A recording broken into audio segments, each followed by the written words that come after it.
This is a geometry lesson on special right triangles. All triangles that are similar have the same ratio among their sides, but there are two sets of special right triangles that are really handy and really useful. So we're going to learn their particular ratio and how to do that because it's just so commonly used. The first one is an isosceles right triangle.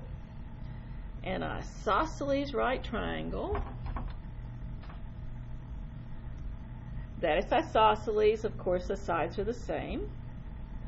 And that the sides are the same means the two that are the same can't be the hypotenuse because the hypotenuse is always longer. So an isosceles right triangle will have the two legs that are congruent be the legs of a right triangle is equal to the square of the hypotenuse. I heard that somewhere. Okay, so to label this would be A, B, C. Of course, A and B don't matter, but C has to be the hypotenuse. Oh, and by the way, since it's an isosceles triangle, the base angles are the same. 90 is already taken for the right angle, so that leaves 45 degrees for each of the other angles. This that we're going to do only works if it's an isosceles right triangle. It's a limited circumstance, but it happens to be a limited circumstance that happens all the time.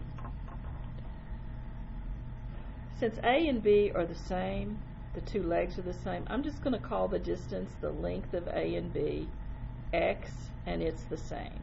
I can substitute into my Pythagorean theorem. That'll give me x squared plus x squared equals c squared, which of course is the hypotenuse. And that's what I'm trying to find. So 2x squared equals c squared. So since I'm trying to find c, the hypotenuse, it is already isolated. It'll be in terms of x. I'll take the square root of both sides. That'll give me c equals x times the square root of 2. Okay, a reminder here for simplifying our radicals. We have a happy couple of x's. They get to come out on the town and be outside. The lonely only 2 stays home and plays Netflix. This is the ratio of all isosceles right triangles. And of course, they're all going to be similar because they all have the same angles. 90, 45, and 45, so they're all similar. And the sides are always in this ratio. That gives us a handy dandy theorem. I know you saw it coming. And here it has arrived. Isosceles right triangle. In an isosceles right triangle, the hypotenuse is the leg times the square root of 2. Some examples of that. See if you can work this one and figure it out. What the value times the square root of 2, we just substitute in the value of the leg and we find out that the hypotenuse, x, is 7 times the square root of 2. That's already simplified, so we're good. Here's another one. See if you can do it.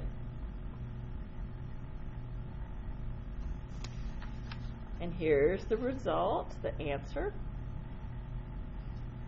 Here you have, you're looking for the leg length instead of the hypotenuse. So you go ahead and substitute in the value of the leg, where the leg is. Here we have 5 times the square root of 2 times the square root of 2. Oh, square root of 2 times the square root of 2 simplifies to 2. 5 times 2 is 10, and that's the length of the hypotenuse.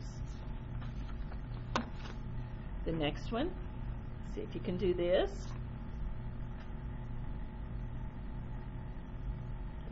The way to work it is here. Again, each time we're writing our theorem out, the hypotenuse is the leg times the square root of 2. Here we substitute in for hypotenuse, divide by the square root of 2, finding that x's value is 3. Now the next one we're going to do is a 30, 60, 90 right triangle. To work this one, we'll start with an equilateral triangle. This is an equilateral triangle, so each one of the angles will be 60 degrees. And for reasons which will become clear here in a moment, I'm going to go ahead and say that the side length of each side is 2x.